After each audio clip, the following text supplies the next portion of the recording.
Hello and welcome back to my channel. I am Beth and this is Spiral Path Arts. And today we're going to start the garden. All right, maybe that's a little strong of a word to say I start the garden, but you can't start a garden without seeds. And today, one of my very first seed orders for my Alabama garden came. And I'm very excited about this one, and I honestly don't remember what I ordered. So let's get in here and see what's here. Now this is from,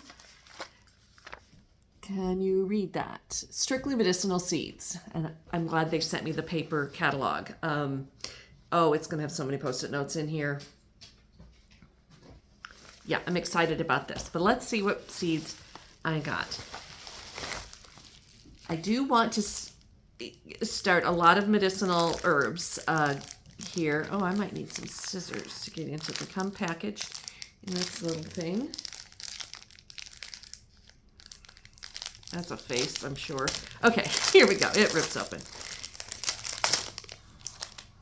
So let's just go through whatever order they stack them in, okay? And you might be, I might be just as surprised as you are because I don't remember what I ordered. First of all, yarrow, just regular official Achillea millifolium. I don't know how many seeds, 200 seeds in there. That should make quite a few yarrow. Yarrow is a great medicinal plant. And I'll try really hard not to go off on tangents here. Okay, I got the bergamot seed set. It's a seed packet each of lavender, lemon, sweet leaf, and yellow dotted mint. And I'm just going to leave them all packaged together. But bergamots are wonderful. Bee balm is another Monarda. And so I'm looking forward to this. Bee balm is a lovely plant in the garden. And of course, obviously, because of the name, it's a great pollinator plant. You can make teas and things out of it as well. All right. And then I also got the Oswego tea red bergamot. That didn't come in the set, so I got the seeds for that. There's only 20 seeds, so these are kind of precious, I guess. But I do know that the red bergamot sometimes is a little bit harder to find. So I just hope that my garden is, yeah. This stuff literally grew like weeds in my Illinois garden. I couldn't keep it under control. The red and then when I found out that red Monarda was like kind of hard to keep alive or keep going or find, I was like, oh, well, I know where you can find a lot of it, but I don't own that property anymore. Okay, again. Oh, I'm looking so much to growing borage. Borago officinalis. And once you get a little borage going, you will have borage for the rest of your career, your lifetime. It's not necessarily a perennial, but it self-seeds quite prolifically. So there are 30 seeds in there, but I think that's going to be, I'm kind of tempted to go out and scratch a little into the ground in a couple places and just see if it kind of self-seeds itself, not self-seeds, but if it just pops up without me having to start it in the inside, but we'll see. Okay. Chamomile. I think I've ordered chamomile from a couple different seed companies. Chamomile is one of my favorite plants to grow. It's just, I just love the scent, the airy, light, fluffy look to it because I like to grow a lot of tall flowers and spiky flowers and things like that. So it just kind of softens everything, but just to grow your own chamomile. And when you have a cup of fresh chamomile tea, or not even fresh, you can dry the chamomile, but you like later in the winter from your own homegrown, it hits different, as the kids say. All right, another one looking forward to growing is comfrey, and this is Symphytum officinale, and I'm not going to get all into the weeds about the weeds about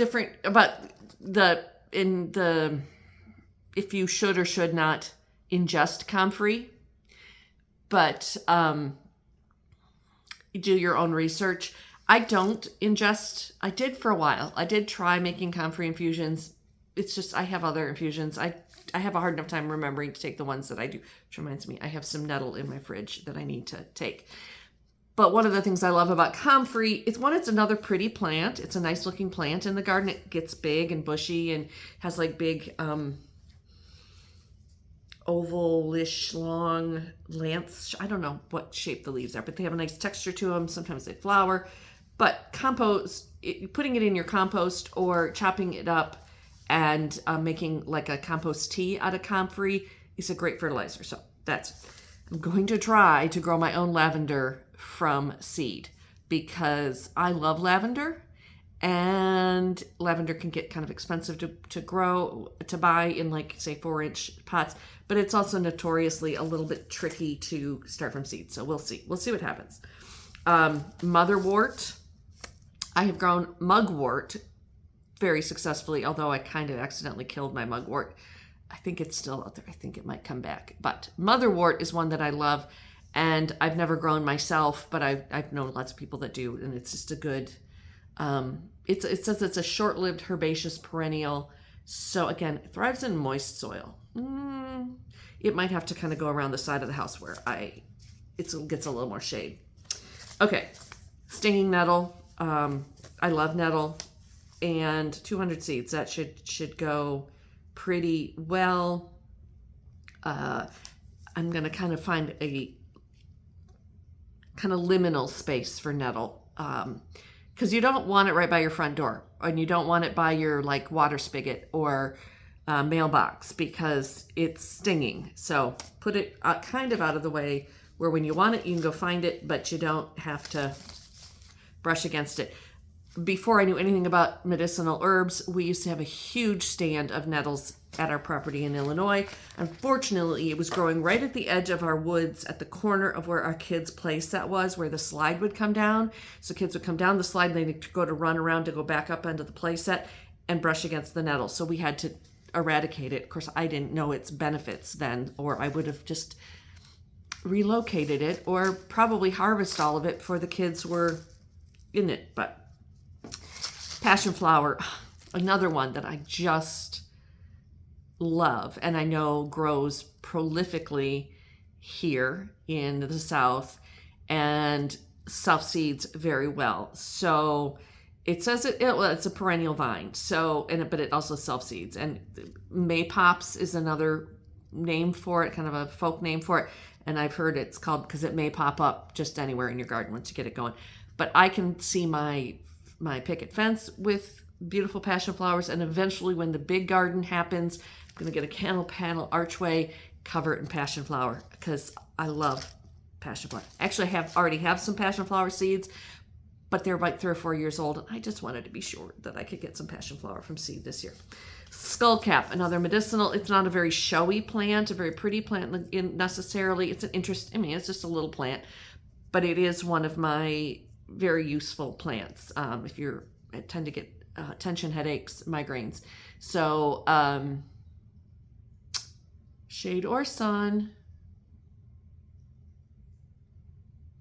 All right.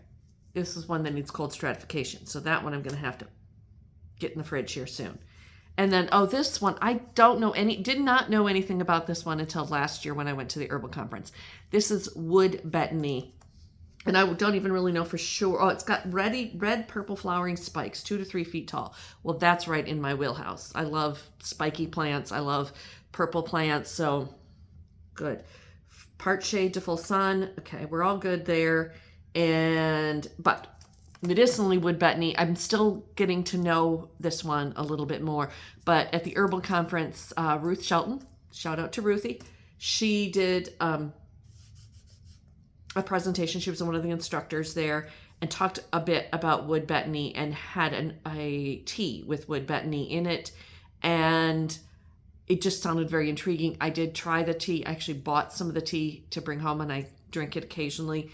And so I thought, well, I saw the seeds. I'm like, well, what's the harm? Let's pop some wood betony. It's one I'm going to have to be sure I label very well when I put it out in the garden because I won't remember what it is by sight because it's new to me. So that's my first bunch of seeds that are coming. I have some coming from Botanical Interests that are mostly flower seeds. And then I have some coming from M.I. Gardener that are my tomato seeds that I forgot to buy from the Botanical Interest people. Although Botanical Interest did not have nobody seems to have any Cherokee purples right now. So I'm keeping my fingers crossed that in the past, I have found starts of Cherokee purple locally that I didn't buy because I didn't have a garden to put them in, but I remember seeing them. So I'm hoping, fingers crossed, that maybe I can find some Cherokee purple somewhere else. But one of the ones that I ordered from M.I. Gardener are similar to Cherokee purples. So they might be I might be a new favorite. I don't know. But just flipping through this one, I know like the slick, colorful ones, the pictures get you all, or the ones with the really, what was the one I used to get? I think, was it Seeds of Change or another one that had like almost like watercolored illustrations of the different plants. And I was like, it was so pretty. But this just kind of reminds me of, I don't know, it's kind of old school, and I do love it. Oh, I didn't know they did. So I'm going to have a little more time because I just ordered these through their website, which was fine. It was easy, fun.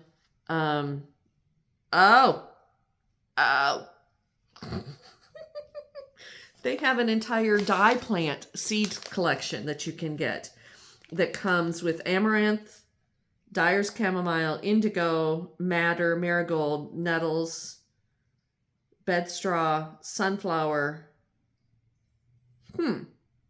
Interesting.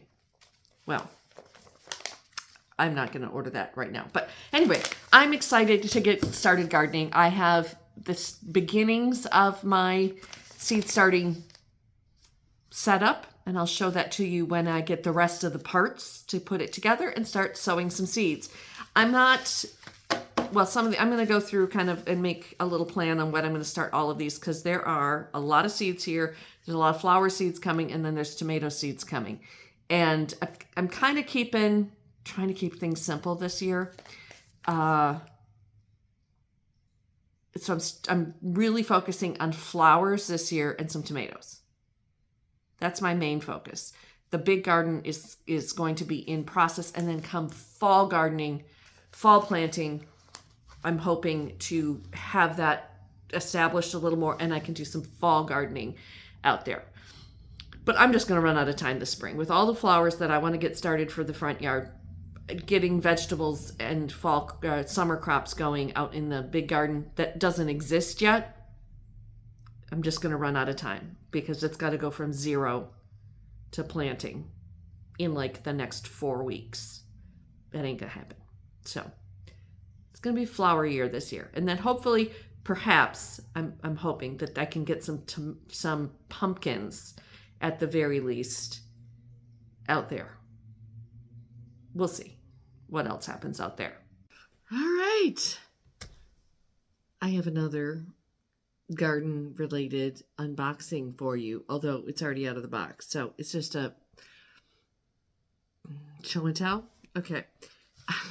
My Epic Gardening and Botanical Interests order came in today, and I thought I'd share with you what I got from them. And I couldn't remember what I ordered, so I think I have one more seed order coming from M.I. Gardener. So that should be coming in the next couple weeks. This one was predominantly, actually I think it was all flowers. Was it all flowers? Yes, it was all flowers. Here are the seeds for the flowers that I have purchased from Botanical Interests / urban, or not, what's what I call them, urban gardening, Epic Gardens. Epic Gardener, Epic Gardening. First one is Cosmos. I'm having a shadow issue because of the light behind my camera. Yeah, okay. Cosmos, Apricota. Pretty apricot Cosmo. I think I have some other Cosmos. I'll have to go back. I haven't started my master list yet, but I thought these looked really fun. Okay. Then I'm really going heavy on zinnias this year because zinnias are almost foolproof. I'm going to say almost, not quite. But there's a lot of show for very little effort with zinnias. And I want some cut flowers. Like I used to buy flowers all the time, or when I had a garden, like make bouquets of flowers. I miss having flowers in my house. So I went heavy on zinnias this year. The Envy zinnia. I just think that the chartreuse green is such a unique color for a flower. Green's one of my favorite colors. I think it's going to be fun because, and I think I bought this one also when I was at Tractor Supply, but because I forgot I had ordered it.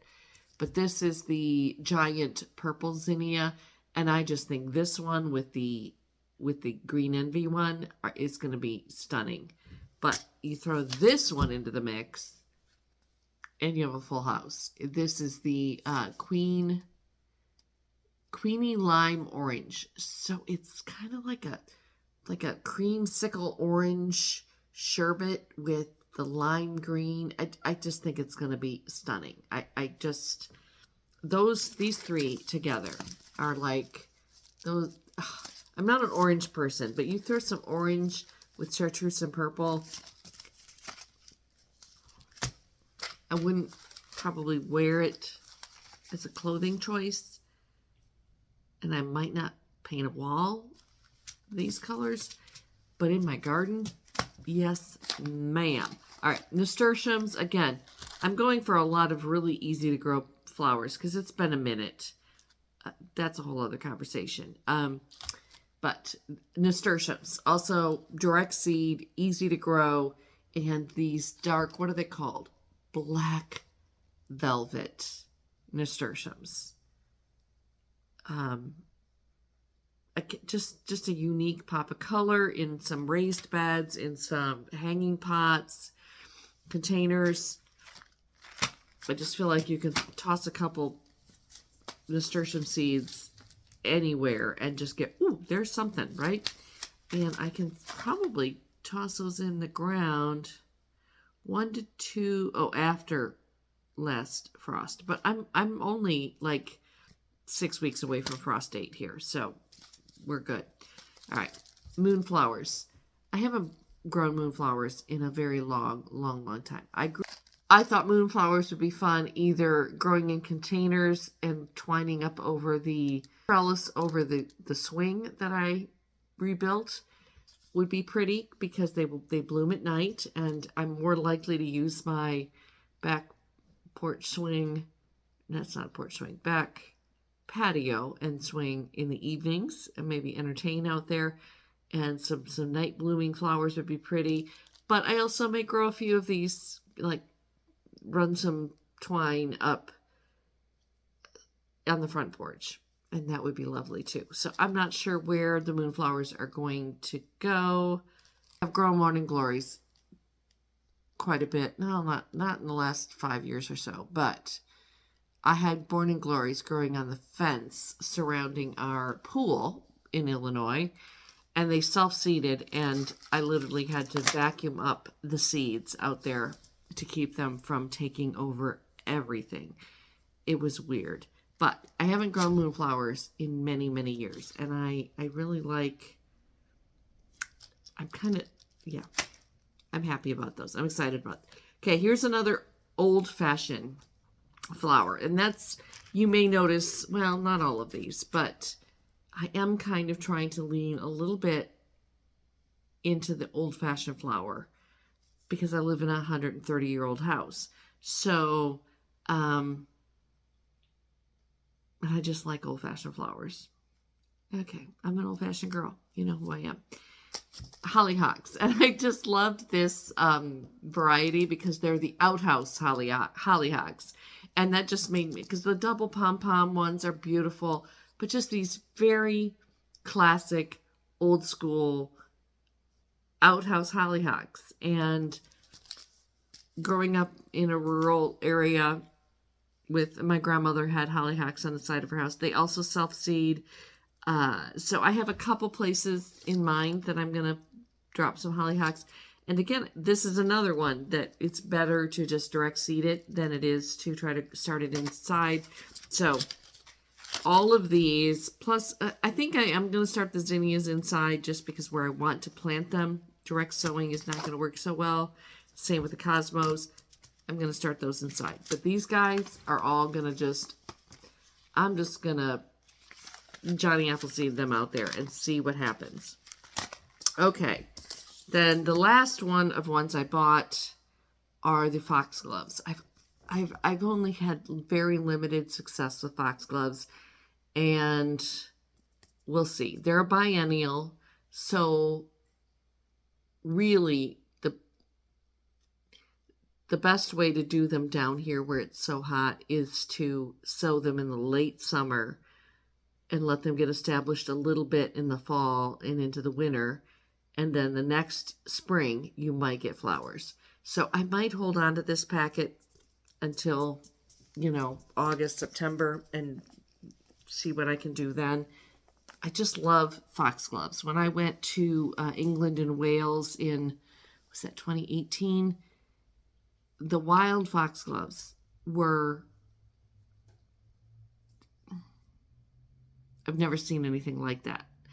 I don't know if they were wild necessarily, but where we were staying, they were everywhere. And I think the only other thing that impressed me more than just the swaths of foxgloves growing like weeds, basically, were the size of the elderberry. So, and the elderberry bushes were all in full flower, and they were huge. But I digress. All right, and then they always send you a little free packet of seeds when you order seeds from them. And this is a little lettuce mescaline. I was going to say mescaline. That's not what it is. Mescaline mix, which baby greens kind of thing. You can just grow them and snip them off, kind of cut and come again. And I did that when I was in Chattanooga. The last year I was in Chattanooga in my little rental house. I had a little square container garden thing, and I put seeds of spinach and lettuce in that spring and did harvest. And I think I'm going to do that this week. I'm going to fill that little container up again with some soil and spread these. And I think I have some spinach seeds as well. And just put it out on my back patio and get myself some fresh greens, because everybody needs fresh greens this time of year. All right. The last two things that came in this order were books. I'm a sucker for books. And I've been doing a lot of library reading and thrift books, and my friend David's bookstore, used bookstore. It's been my major source of book reading for the last couple of years, at least the last year for sure.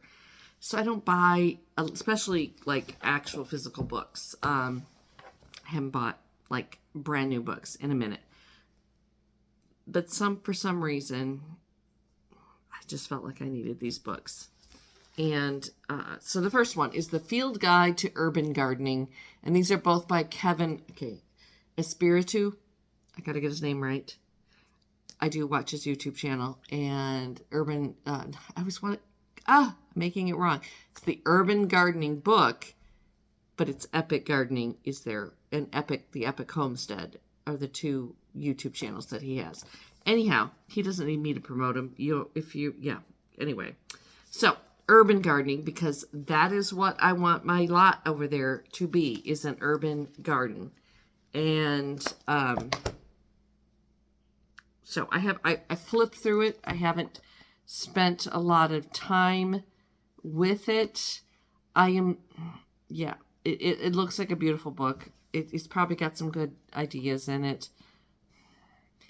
Did I really need to spend the money on it? Probably not. There's probably nothing in here that my 30 plus years of gardening experience, I don't already have some knowledge of that, or that isn't already covered in one of his YouTube's episodes or whatever. But it's a nice book, and let's support other creators. So there's that. And then Epic Homesteading. This is the one I really think I should have gotten. I mean, if I had to choose between the two, this is probably the one I would have gotten. It's Epic Homesteading, Your Guide to Self-Sufficiency on a Modern High-Tech Backyard Homestead. Because this is the stuff I haven't been doing for 30 years. This is the stuff I know a lot about. Like, I've maybe haven't practiced all of it a lot in the last recent years, but I've researched it. I know it. I've done it in the past. This is a whole bunch of stuff that I know next to nothing about. Everything from the word I want, greenhouses and growing inside growing, and orcharding. I've never had an orchard. I want an orchard. So how to prune your trees, and again, composting I'm pretty savvy in. Chickens, solar, and what's the other thing? Water catchment systems, gray water and rainwater catchment systems. So there's a lot of stuff, all that stuff I don't know. Stay tuned. 2025, I will have some chickens. I would love to just go out there right now and start building a coop and run and get some chickens. But I don't think my chickens are coming yet. There's a few reasons why, but anyway, I've been researching chickens quite a bit. So if you're a chicken person, and I know at least one of you are, because yeah, you're my chicken lady and I love you. Anyway, so that's what I got today from Epic Gardening / Botanical Interests seeds. And sometime within the next week or so, I'm going to start getting some of these seeds planted and started. But I'm waiting on my lights. They were delayed. My grow lights. Don't need them to germinate seeds, but I don't want my seeds germinating and not having lights to put them under. So we're going to hold off a little bit. I'm fortunate that I have a nice long growing season. So even if things don't go in right at the end of, right at the frost season ends, I can still get them in I just have to get them in before it gets too flippin' hot to get out there and do anything with them. So anyway, thank you for being with me. Talk to you later. Bye.